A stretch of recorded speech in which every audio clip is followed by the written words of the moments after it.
What is up, everyone? Today we have a Stihl, another Stihl FS56 RC. It's a hedge trimmer, weed eater. And the problem is two things. It's really hard to start, and when it does start, it doesn't run very well. Both are going to be caused by the same thing. I checked the spark arrestor and it's not a problem, so don't have to worry about that. Fuel is nice and clean and new. Don't have to worry about that. So because it does run, we know the spark runs, or the spark is fine. Don't have to worry about that. So we are pretty much left with a fuel or fuel delivery issue, more specifically.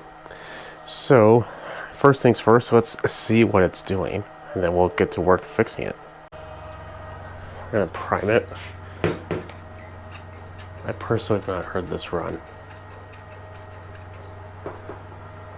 Primer bulb isn't filling up very much. It's usually not a good sign. We can turn it to choke.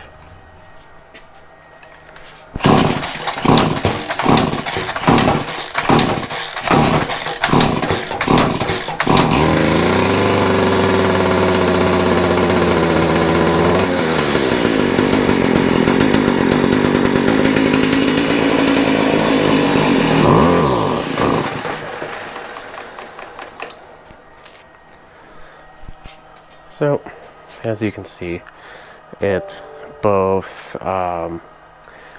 took, 10 pulls to even get started. Once it did start, it seemed to run fairly decent on choke. It bogged a little bit, not a whole lot though. And then from then forward, it seemed like it was going to die shortly after releasing the choke. So, let's get to work. Let's take off the air filter cover. More likely now we have a carb problem, but maybe we have a fuel filter, or an air filter problem. I hate working on these. It's like trying to work on a wet bar of soap. Just nothing fits right.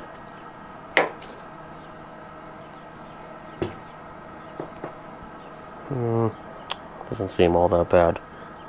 It's used. Well, it doesn't seem horrible.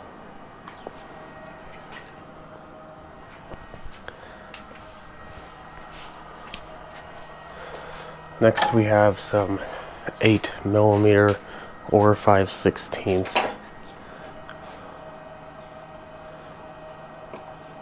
nuts to remove.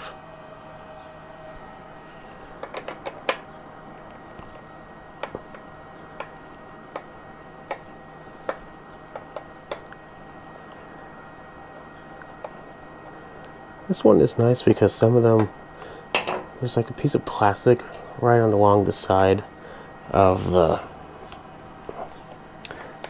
nut, and you have to use a very small socket to even fit in there, or really cram in a normal sized one. I don't even want to begin to think about using this.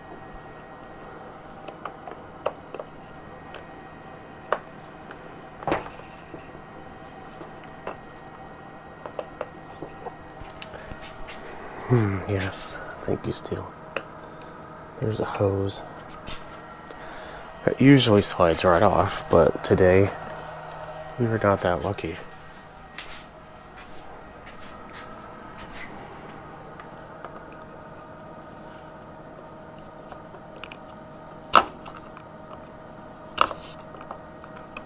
There we go.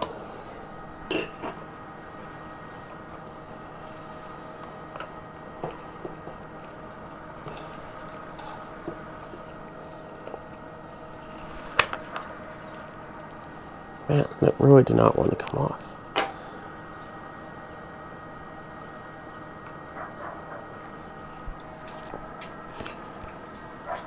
While I do not want to say this gasket isn't as important, but if you're going to rip a gasket, this would be one that I would much prefer to rip instead of the one on the other side. But it came off mostly intact, so that's good. We need to open the fuel tank. If you I don't know if you heard that, but there's pressure inside of there. And if you continue on with that pressure there, when you disconnect the fuel line, you will get a nice surprise. Here's the fuel line.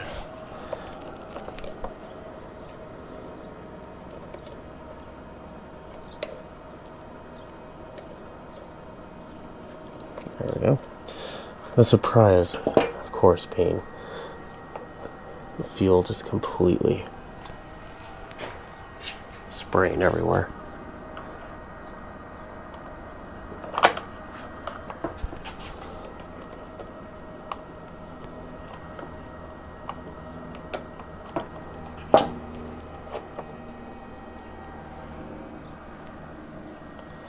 There's one more line, which we will get through the primer hose hole.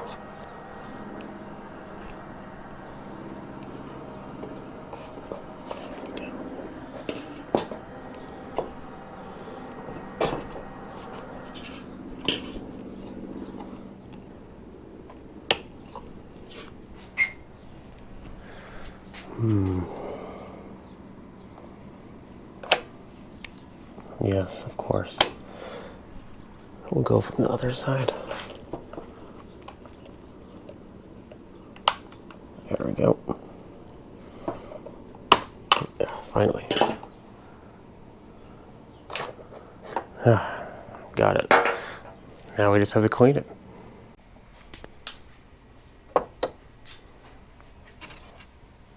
More likely than not, the trouble's going to be under this side of the carb. But we're going to do both. I do have to say, I'm going to be using an ultrasonic cleaner on here. If you do not have one, which I understand you probably don't, a can of non-chlorinated, preferably, brake or carb cleaner can be used.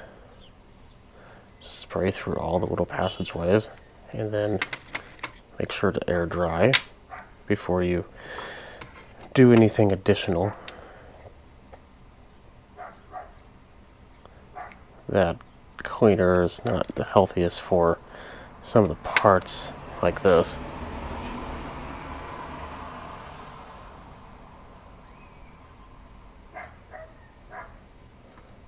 Actually, it doesn't seem horrible.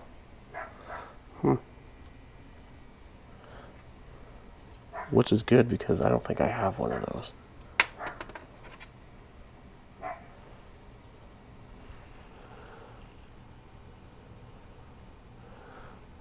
There's like this goo in there.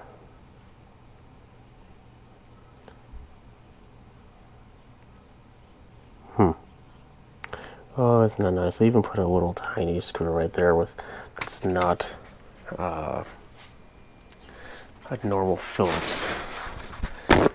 Just look at that. Stihl over here just thinking of its consumers.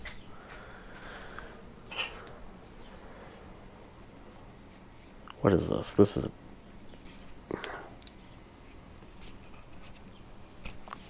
Let's see if a T7 fits.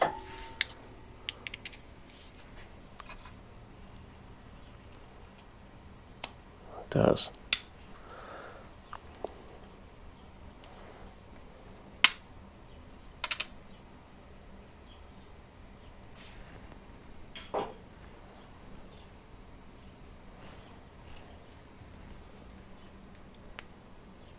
Okay.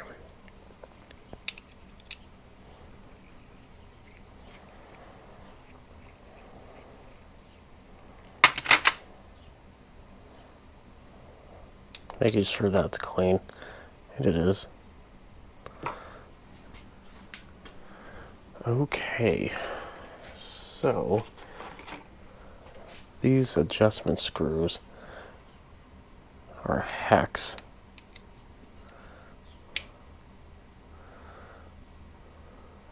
That's one, and a half.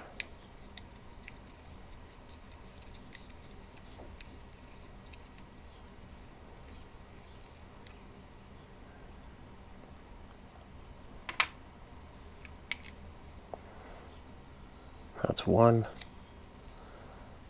Also a half. A little under a half for both. We might be changing that though.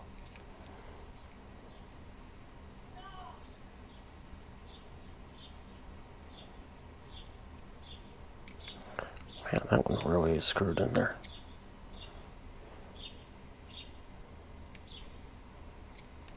This is just stuck, or is it just that long of thread?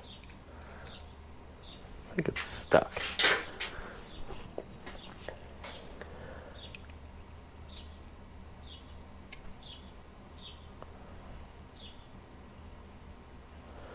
Okay, so the short threads goes right here. The needles are just a little bit different. You want to make sure you put them in the right way. Okay, so this is the time. I'm going to put an ultrasonic. If you do not have one, just be careful. Try not to get a whole lot of cleaner in this little area, that little spot next to the jet on either side. I don't remember which one, but there's like this little O-ring usually. Maybe not in this one, but usually there's this little O-ring that could get damaged. But if you clean it up fast enough, you could probably avoid damaging it. Nice and clean. Got it blown out. Nice and dry. I'm going to look behind here just in case. Yeah, that's what I thought. It's pretty clean. Like I said, this part is really rarely even a problem.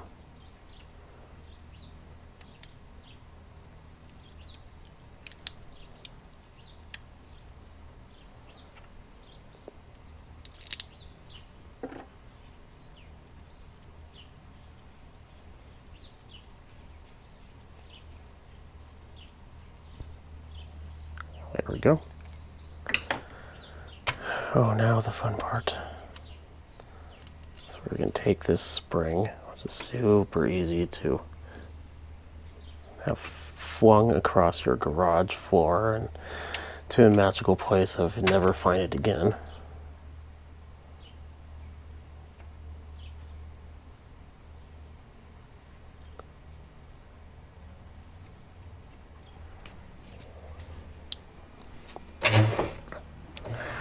I'll get a little screwdriver to help out.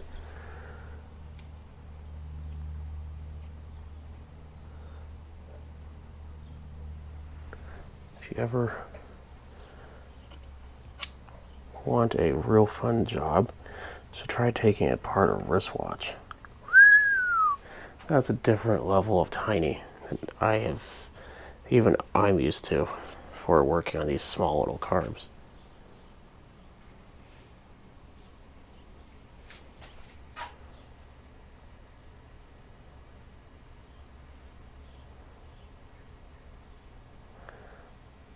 Okay, so this little dent, if you can see it, goes on top of that spring.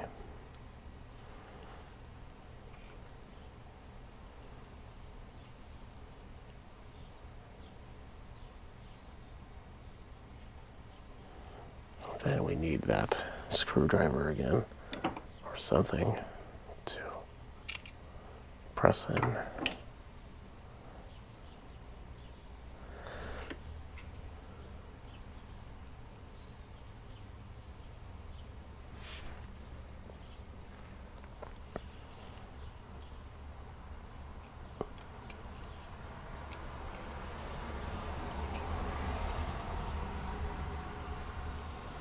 There we go.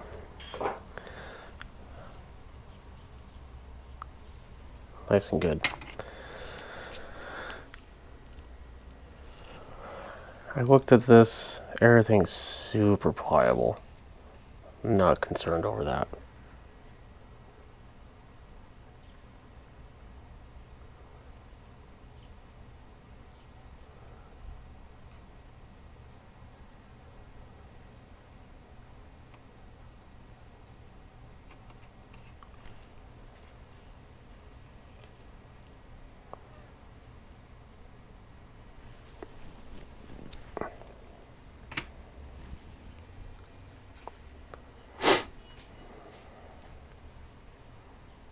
Except that's not the right order.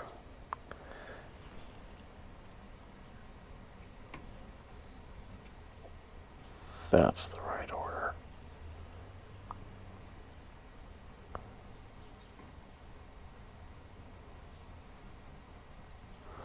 I also took off the primer bulb. Now I just need to remember, I'm pretty sure it goes like this.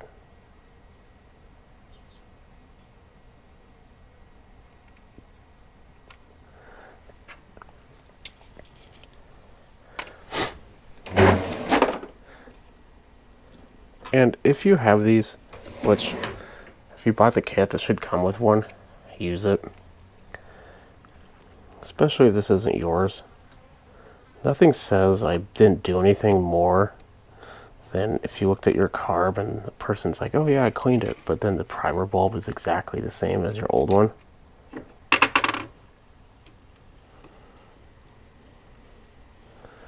And since you're already here, just replace it.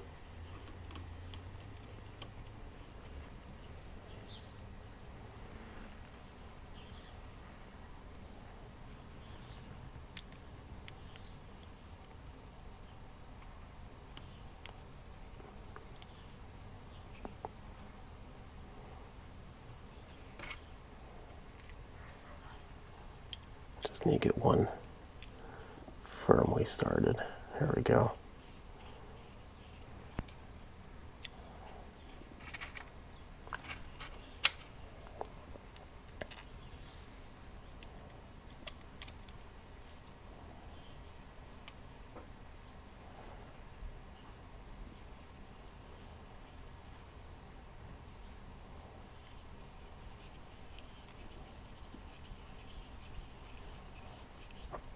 Man, my screwdriver is dirty. Don't even know how.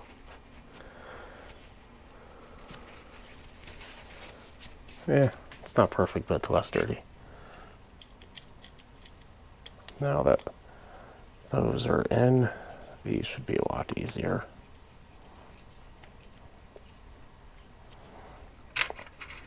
You don't need to tighten these down a whole lot. Just remember, it's plastic.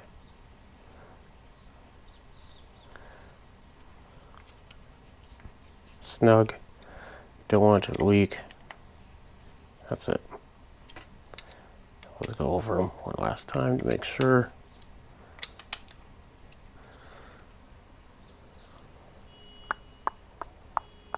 Okay. So now we said the super small threaded one goes in here. There's a little rubber O-ring on this side, but not the other side. And it's like pressed inside of the actual threads.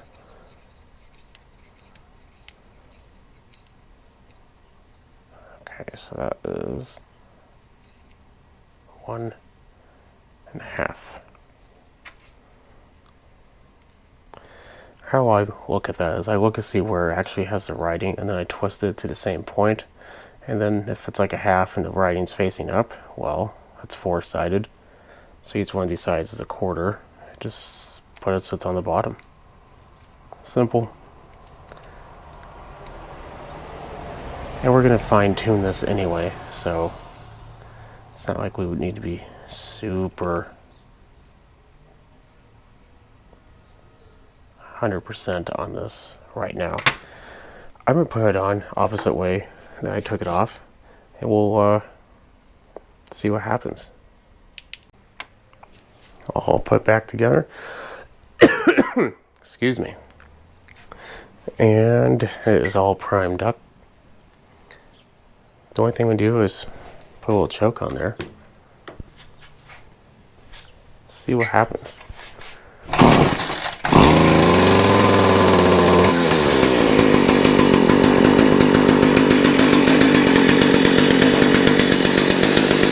That blue smoke means it's too rich.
That thing is loud. Well, it works.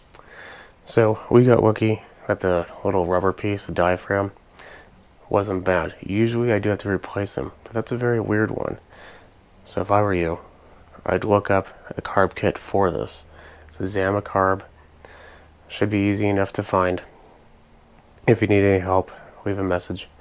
But other than that, that's about it. You can just go the easiest route and just buy a aftermarket carb. If it's running, I'd say better off just to clean it, because it's not bad. It's just a little dirty, and that's what this was, a little dirty. And that's why it's not going to start. So if you're having problems with yours, having a hard time starting, or just very poor run, this is a good option.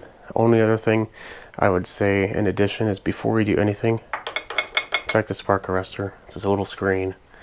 Some of them, there's a variety of different types. Check the screen, make sure it's not plugged. If it is plugged, clean it. I have a video on that. But other than that, we should be set. Have a good rest of your night. Subscribe, follow me on Instagram at SmallEngine101. I'll see you in the next video. Have a good night.